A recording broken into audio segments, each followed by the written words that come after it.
station police waa la igu xidhay, NSS waa la igu xidhay, xero gulwado waa la igu xidhay, xero military waa la igu xidhay, dhabarjabin waa la igu xidhay, jeel waa la igu xidhay. Mustafa Xaj Ismaaciil Haaruun baa la yidhaahdaa. reer wadaaddaa baa ka dhashay. aabbahay xaaji baa uu ku magac dheeraa, nin sheekh uu ahaa. awogay aw Haaruun baa la odhan jiray, awogay ka dambeeya aw Yuusuf baa la odhan jiray. reer culummo oo diin ku taxan ayaan ka dhashay reer ahaan. gobolka Burcaan ku dhashay. waqtigii isticmaalkaanan dhashay intii aan dowladda Soomaaliya dalanin. dadka geedka hoostiisa ku dhashayna waa ka mid ahay, inkastoo aabbahay allah u naxariisto 45 sannadood buu cadan deganaa, 1963 buu ka soo noqday. laakiin dhaqanku wuxuu ahaa in islaamaha loo diro baadiyo ay baadiye ku dhashaan, iyadoo la diidan yahay dhakhtarka iyo raggaa joogiya waxaasi aanay islaamuhu rabin, ee loo diro hooyadeedoo baadiye joogta inay baadiye lagu soo umuro. intaanu walaalaanay nin qura nagaga dhashay cadan, intayadii kaleba baadiyaana loo diray, baadiyaanu ku soo dhalannay.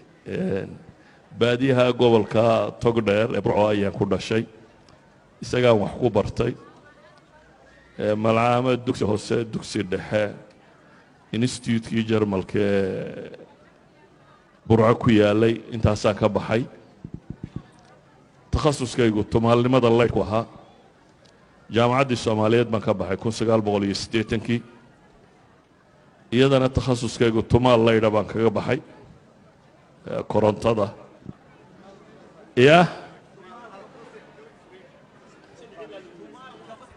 tumaalku waa farsamo yaqaan, waa farsamo yaqaan laydh baan kaga baxay jaamacadda. kadibna waxaan noqday macallin dugsiga farsamada gacanta ee jarmalku dhisay ku yaalla magaalada Burcaan macallin ka noqday. markaan muddo sanad iyo meelaha joogay, dowladdii Soomaaliyeed baa ay xidhay. dowladda Soomaaliyeed ma rabo wax badan inaan ka sheego, laakiin inta meelooda wax ku xidhi jirtayba waan soo maray. station police waa la igu xidhay, NSS waa la igu xidhay, xero gulwado waa la igu xidhay, xero military waa la igu xidhay, dhabarjabin waa la igu xidhay, jeel waa la igu xidhay. weligeyna maxkamad layma tagin.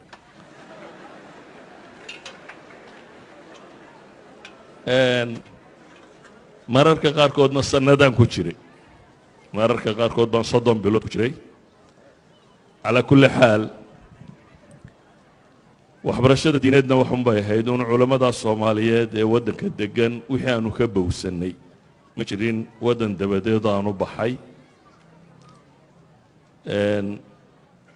intii dambana saanu joogo un waddanka Soomaaliya ayaa dagaaladii jabhaduhu ka dhaceen. magaalada Burcaan joogay markii 1988 jabhadu soo gashay. wakhtigaas baan waddanka ka baxay. yurub iyo meelahaasaa niman xanuunsanayo aan walaalana geeyey. anigoo yurub joogaa dowladdii Soomaaliyeedna dhacday. ilaa 99kii baan deganaa yurub. March 1999 baan dib ugu soo noqday magaalada Hargeysa. ilaa haddana Hargeysaan deganay, laakiin socodkayga yurub waa tiro badan yihiin. 12 sannadood dhamma Burciya Hargeysa un baan ka dhexeeya, laakiin waa badan yahay socodkayga aan ku noqnoqdo yurub iyo meelahaan ku noqdo.